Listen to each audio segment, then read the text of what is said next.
Okay mense, vandag wil ek gou praat oor die inlê van vleis. Nou weer 'n keer, ek gaan nie vir julle spesifiek sê hoe julle moet dit doen en wat julle moet doen ensovoorts nie. Ek kan wel vir julle sê wat ons doen en hoe ons dit jy weet doen, maar daar's verskeie maniere. Julle kan maar self bietjie navorsing gaan doen in verband met dit. Maar ek dink is ook maar belangrik want op die einde van die dag kom ons sê jy het nie noodwendig toegang tot 'n vrieskas of 'n yskas of wat ook al nie. Jy weet die kragnetwerk het geval, of daar was 'n EMP of wat ook al die scenario is. Jy weet op die einde van die dag sit jy dalk nou sonder krag. So nou moet jy kan plan hê oor wat gaan jy met al jou vleis maak. Ja, ek dink enige Suid-Afrikaner kan redelik self van biltong maak, hoop en glo ek. Maar daar is ook ander maniere om dit te doen waar jy actually kos kan inlê en dit dan nou wel gebruik op 'n latere stadium.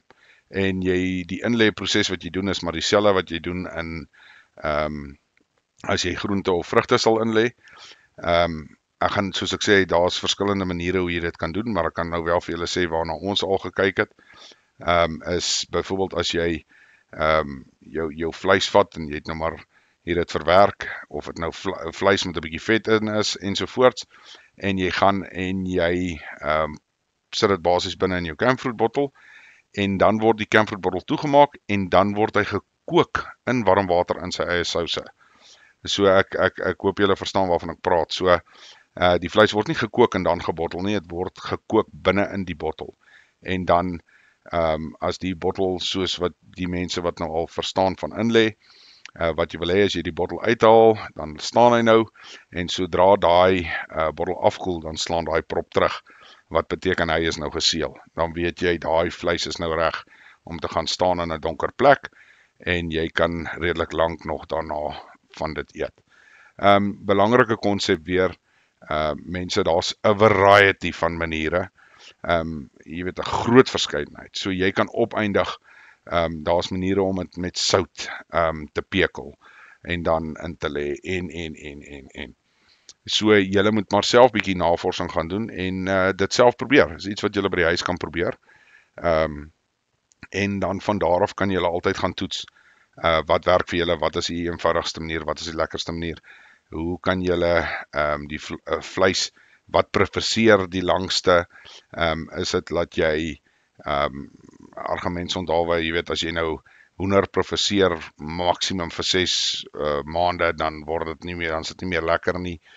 Maar iets soos bees kan vir 'n jaar gaan, of hoe ook al. Maar dis maar eksperimente wat julle op julle eie gaan moet doen. Maar ek wil dit wel net opbring, dat die mense kan verstaan, ons sal moet bietjie dieper en wyer dink, as net om te sê, ons gaan dit so doen, en ons gaan daai doen, en hierdie is die metode wat ons gaan gebruik. Ek sê altyd vir mense, jy moet 'n plan hê van A tot Z, en die plan wat jy op die einde dalk gaan uitvoer, is 'n kombinasie van A tot Z. Is nie noodwendig jy weet, dat een plan 100% gaan werk nie.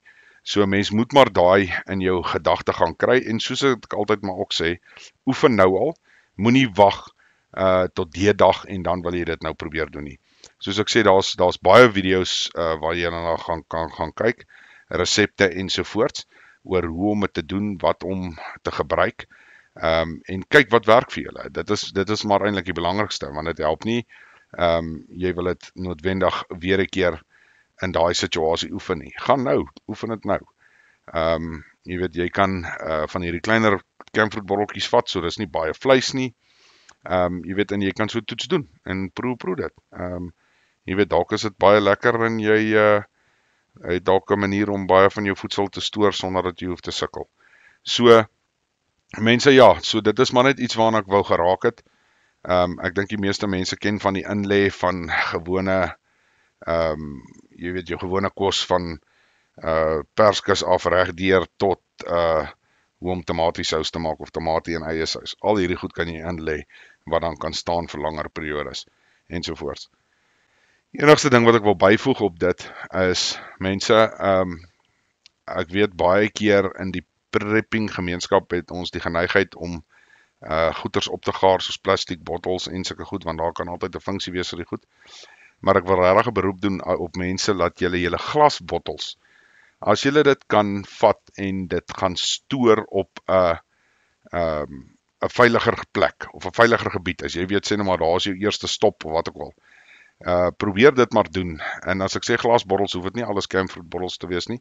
Enige glasbottel, maak maar net seker jou proppe en goeders, laat die ding mooi skoon gewas is en laat hy nie toegemaak is nie, laat die proppe half apart van die bottels is en roes is jou vyand daar. So maak maar seker van dit.